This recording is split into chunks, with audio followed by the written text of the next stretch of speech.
নমস্কার, আপনারা দেখছেন সংকেত মিডিয়া, সোজা কথা সহজভাবে। জম্মু কাশ্মীরে পহেলগাঁওয়ে জঙ্গি হানায় মৃত এক বাঙালি পর্যটক।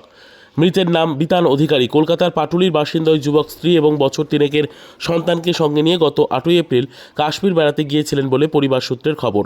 আগামী 24শে এপ্রিল তাদের ফেরার কথা ছিল, কিন্তু মঙ্গলবার জঙ্গিদের গুলিতে প্রাণ গিয়েছে বিতানের। তার স্ত্রী পুত্রকে কলকাতায় ফেরানোর উদ্যোগ নিয়েছে রাজ্য সরকার। মুখ্যমন্ত্রী মমতা বন্দ্যোপাধ্যায়ের নির্দেশে মঙ্গলবার রাতে মৃতের বাড়িতে যান মন্ত্রী অরূপ বিশ্বাস। আমি বাচ্চাটাকে কি করে বাবার মুখ দেখাবো? আমি বাচ্চাটাকে কি করে বাবার মুখ দেখাবো?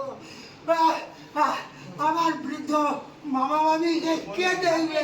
ছোট ভাইয়ের পয়সায় চলতো না। জল লাগবে না, না আমি বাচ্চাটাকে কি করে বাবার মুখ দেখাবো?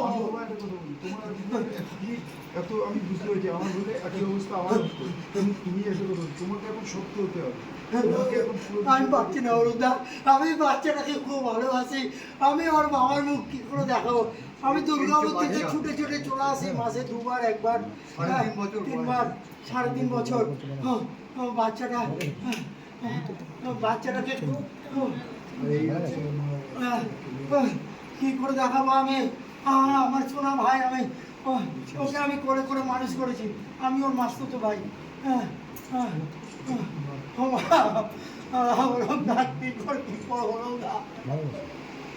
Subscribe our channel.